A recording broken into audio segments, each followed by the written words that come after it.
Good morning. It's Sunday and Lucy and I are off on an adventure to go to a sunflower field by my house. It doesn't really have like an address that I could find, so hopefully we can find it. I just have random directions that say like turn west and stuff that I don't understand. We made it to the sunflowers, but oh my gosh, it was so funny on the way here. There is a spider that always like builds a web on the side of my car, like by my driver's side mirror. And I didn't realize that it was still there. So we're driving like between 55 and 70 the whole way here. And the spider is like gripping on for dear life. Like he's kind of hang gliding from the side of my car.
So cool.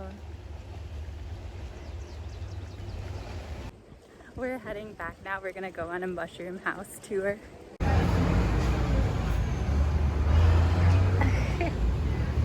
That was 1916 that he did that. So early on in his career.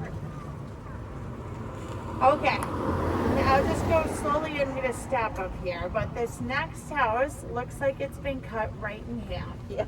So we of course call this one the half house, or we call it the honeymoon house. Now this was built a little bit later, 1947. All right, so I gotta go in a big angle so everybody can see on this next one. But this next one, speaking of roofs, is the thatch house. The next house is actually owned by the Bolthouse family, who own Bolthouse Farm salad dressings and juice drinks. So this is their beautiful house. Do they live here yet? This is their summer house, yep. And they actually own the house next door, which is their guest house up here, and the next happens to be the next mushroom house. I'm going to go to the front here, so hang tight.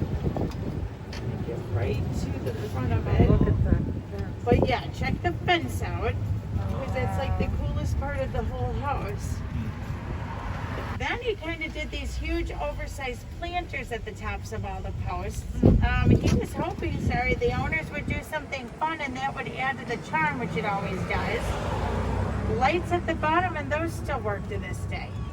Top of that hill is Norman Panaba's house. And Norman was a screenplay writer. He actually wrote the movie White Christmas in that little house.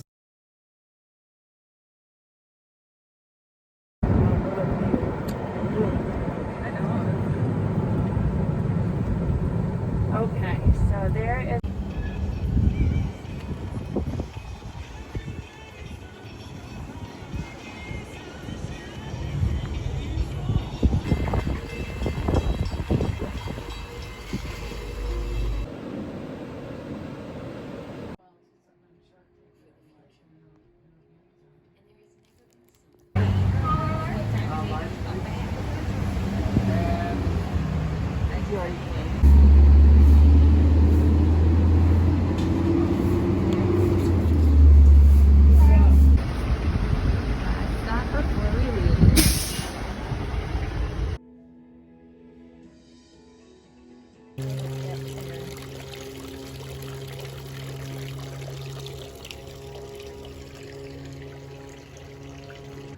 It reminds me of Harry Potter.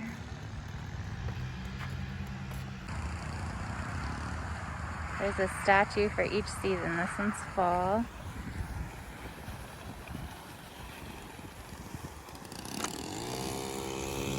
Winter. This one's my favorite. Spring. And summer.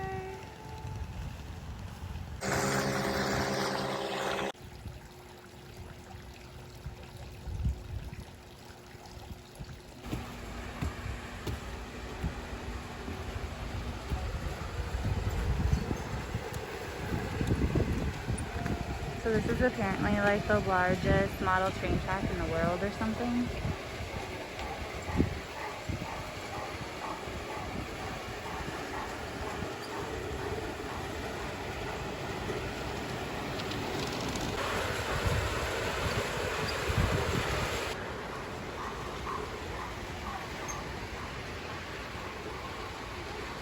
This is so crazy. It goes all over the hedge maze too.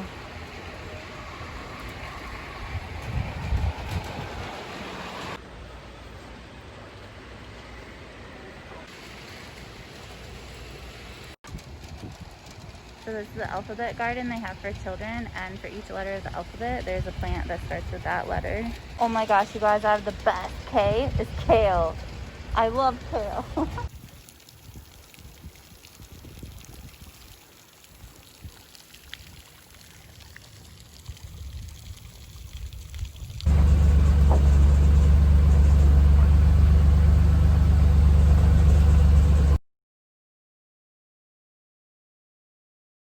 Okay, we're about to go tubing, and we heard that there's coyotes and bears.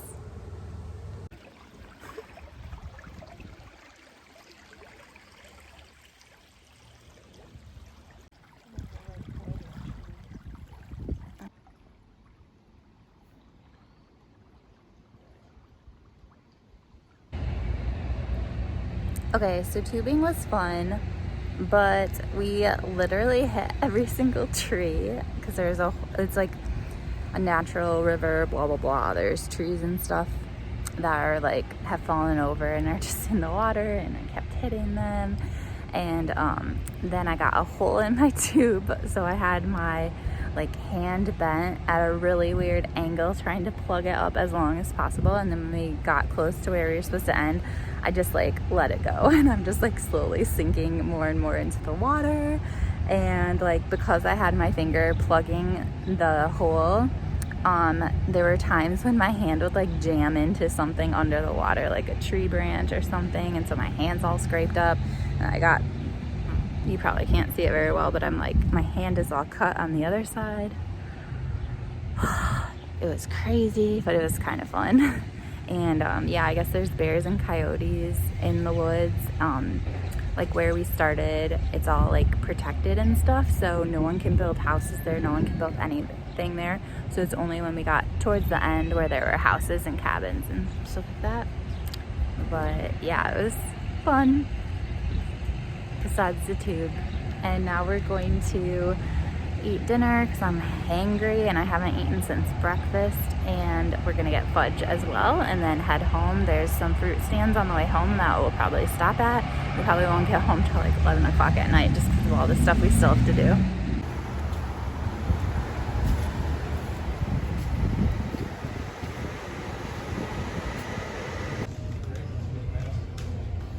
This is where we're eating dinner tonight. Hey Mom. How do you tell the chocolate from the sea salt?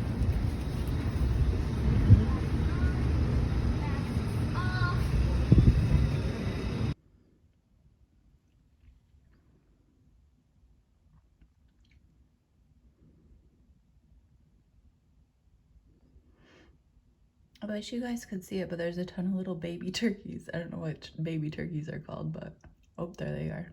See them? Oh, they're so cute.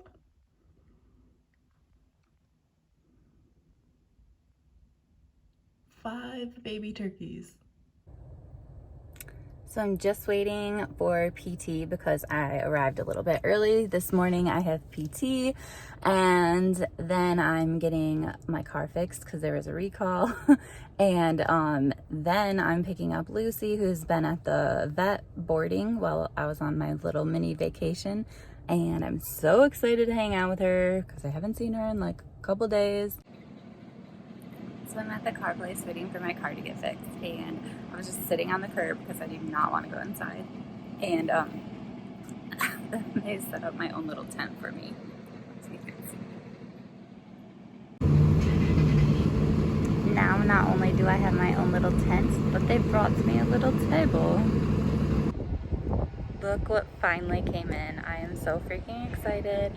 I want to scribble all in it, and I can't because it's a library book, but I'm definitely going to take notes, and hopefully I can order my own copy eventually. You guys, I've had such a late start to my day today. Like, I just feel like I'm moving in slow motion this morning, but it is 9:30 and I'm finally making breakfast. I'm making oatmeal, and I'm just gonna add all this stuff after it's done cooking.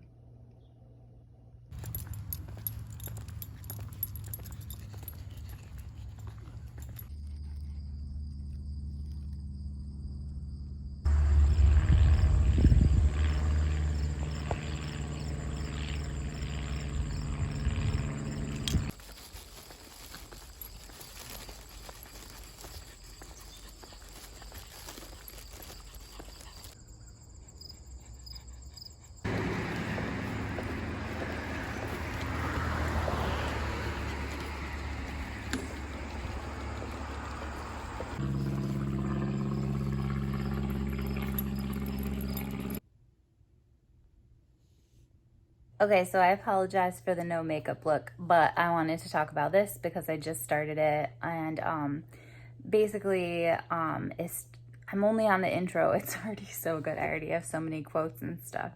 But the author Michelle Alexander is talking about how basically it's not acceptable to be openly racist in most communities, and so we have, as white people, we have like made other ways to keep we have made other ways to keep Black people down besides like explicitly out there racism.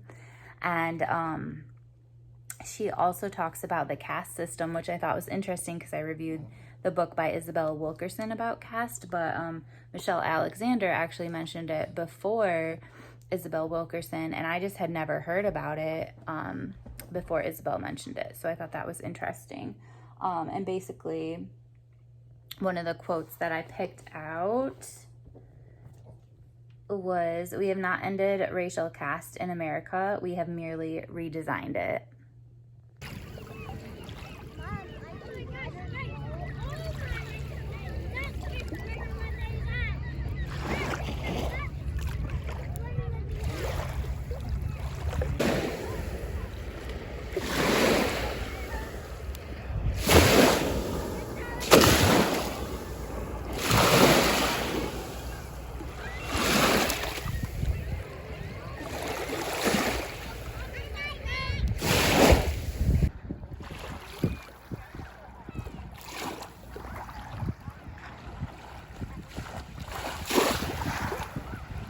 Okay, so I wanted to talk for a second about Voxer and how obsessed I am with it.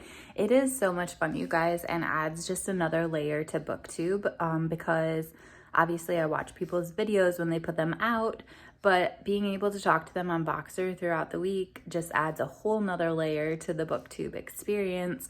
So if you are not on Voxer, I definitely encourage you to be. It's just so much fun. The people that I talk to live in Wyoming, the state, which I say because there's a Wyoming city that I live near, New Hampshire, Puerto Rico, Sweden, and Hong Kong. Those are the people I talk to most often on Voxer. And that's so cool to be able to send people messages just all over the world. So you should join Voxer. So not book related, but I thought I would show you kind of my organization system since I'm starting to get ready for school. So I have one set of these files at home and one at school. And I try to separate home and school, but there's some blurry lines. So basically every single month of the year has a folder. So actually since July has already happened and August we're already into it. I need to move these to the back, which I'll do in a second when I have two hands. And then each day has a number too. So anyway, when it's a new month, I pull out the folder, and in here are things that I would like to do the following month. It might be like a to-do list or doctor's appointments or just random things that I put in this folder to help remind me that there's stuff that I need to do in an upcoming month. One example is that I read a journal article, took notes on it, and then I put it in the file for August so that when I'm ready to think about school, I can look at it. So let's see, Monday is the 17th. So in the folder, I have a picture that makes me happy. So this is when I went to Parnassus in Nashville and I met Ann Patchett's dog. That's Sparky. So that's like a little bit of cheer to start my day on Monday. And then this is an old routine, but I switched it up a little bit. I have grown the most as an educator when I spend time having a morning meeting with myself every single morning. And so what I did for this upcoming year, I have a lot of books I want to read, but I'm really behind on journals. Like I probably have a year's worth of journals to read, if not more, probably 2 years. So anyway, I put this issue of Beyond Behavior in here, which is obviously very old. You can see it's from 2017. And then each day I am going to read one of the articles. So this is in here for Monday. And then when I'm done reading Monday's article, I will put it in the folder for Tuesday, which will be the 18th. Another thing I sometimes do with these folders is I will put like cleaning jobs. Sometimes I alternate between cleaning my apartment all in one day and alternating. For example, Monday is like floor day. I clean the floors and vacuum. So sometimes I'll put like my job of the day in here. And then at work, it's basically similar, but it's more work-related tasks. So one example is we have a list of all the birthdays. So when the next birthday is coming up, I'll put it in that number of the day if it's that month, which it typically is because we have so many staff members. And then when I open that day's file at work, I know whose birthday it is and I can tell them happy birthday. Or just other things that I need. If I do paperwork ahead of time for a meeting and maybe the meeting's on the 12th or something, then I'll file it away so it's, you know, out of sight and it's ready for me when I need it that day. Okay, so something new that I'm trying this year is I have this little notebook and I'm super into paper, like as far as my to-do list and things. So this is the morning routine that I'm gonna try once school starts, which I have been doing kind of for a while. It's called the Miracle Morning Routine. And I just adjusted it a little bit, but basically I start every day, not during the summer. During the summer, I kind of take a break. Although some of these I do anyway during the summer, but starting each day before work with silence, which is like meditation, affirmations, visualization, which usually I have I have one picture, like I said, in each of my folders, but I also have a Dropbox file that just is called inspiration, and I just save pictures that make me happy that I've taken and posted on social media or whatever, just random things that make me happy. I'll have some warm lemon water, exercise, which I always start so well and it gets so hard, especially when it's like cold and dark outside, but I'm gonna try. And then get ready and then have my morning meeting with myself, which is 2 parts. The first part, I need to connect to my source, which is basically God. And so I will be reading some sort of spiritual reading, whether that's the Bible or some other like Christian text, or sometimes like mindfulness stuff too, although it does tend to be typically Christian related. And then education. So like I said, I'll be reading one of the journals that are in my files, or I have a whole bunch of books too that I need to get to. And then I made a page for each day so I can just document my to-do list. You guys know that I have files where I have a number for each date. However, like this would be anything else that comes up during the day. And I might, if there's something I can't get to first thing in the morning, I might write down what was in the folder for that day. But then, yeah, just add to it throughout the day. So we'll see if that works. But I am getting excited to go back to a routine, which is really weird because I like the freedom of summer. But yeah, I'm ready for just kind of a regular schedule. I'm wondering what you guys do to organize either for school or for work. And yeah, let me know some of your tips to stay organized with your to-do list. All right, so I picked out my book that I'm going to start reading on Monday for my morning meeting with myself for the kind of spiritual category, and it's Secrets in the Dark by Frederick Buechner. Jason from Old Blues Chapter and Verse recommended this book to me, and I have read the first essay, but there's a bunch of other essays in here, and I don't necessarily want to read one a day because I heard that there's a lot to chew on within these essays. But if I can read just a little chunk of each of an essay throughout the week, I think that would be really awesome. So yeah, this will be my kind of spiritual reading that I do every morning. Some people call it a devotional, but yeah, just reading every morning. I'm just reading one section of this a day, like just one tiny bit, just because it's so dense and there's so much information. But the part that I read today talked about how slaves were freed before the Civil War, technically. However, no one could just up and leave. The whole Civil War had to be fought first. And then there was a brief period when things were good for Black people, and yeah, that quickly went away. As a new caste system was put on them to make sure that they could not succeed. And the author, Michelle Alexander, talks about how just because we see examples of Black people who are successful, Oprah, Barack Obama, so many others, does not mean that there's not racism.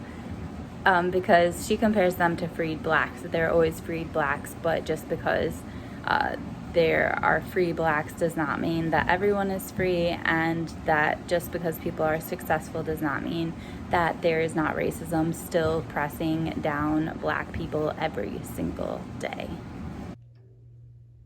You guys the cutest? Okay, so today I started Active Action Reader, which means I'm gonna try and spend a lot of time on activities like walking and stuff like I am right now, and a lot of time reading. I made 2 videos about it, so I don't want to keep blabbering on about it when you can just watch the videos, but I have one that's for children, it's for my students, and then one for adults if you want to join me. Yeah, so I'm gonna try and do 5K this morning. I have my dog with me, and she normally can't do 5K anymore just because of her seizures and stuff. But it's a pretty cool temperature, so I'm thinking we might be able to do that. Otherwise, I'll have to drop her off and then continue on my own. But I am listening to The Last Thing You Surrender, and I love that book. I'm so excited to review it, and I'm getting really close to the end. So hopefully I can finish today. So I just did 2.3 miles, and Lucy was getting really tired, so I just dropped her off, and now I'm gonna finish until I get to 3.1 miles. Okay, so I just completed 2 challenges already today.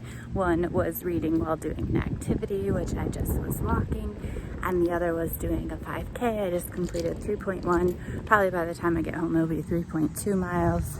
And yeah, I only have 1 hour left of my book. So I am going to eat lunch and just keep it playing and listening to it till I finish because it is so good. I forgot to cancel my Imperfect Foods this week, so now I have tons of vegetables and other stuff. I don't even know what's in here because typically they fill your order, they fill like your cart by themselves, and then you add and remove items, but I didn't add and remove items because I didn't even know I was getting the box, so we will see what's in here. So this was what was in my Imperfect Foods box. I got celery, kale, broccoli, green peppers, cucumbers and zucchinis, apples and nectarines, mangoes, limes, avocados, some onions, one giant sweet potato, some carrots, some whole bean coffee, which I don't have a coffee grinder, so I need to figure that out. 2 different types of lentils, green lentils and crimson lentils, and some potatoes. So I'm gonna end my vlog here just so I can chill for the rest of the afternoon. I've read about 3 hours so far, and I don't remember how long I was active. I'll have to check my Garmin times online, but I walked 3.2 miles and I finished The Last Thing You Surrender, which I'm about to review now, but I'll wait a few days to post it since I already have 2 videos that have been posted today, plus this one, which is 3. Craziness. I need to spread it out so people on BookTube don't get sick of me. But I hope you guys have an amazing start to your week, and I will see you later. Bye.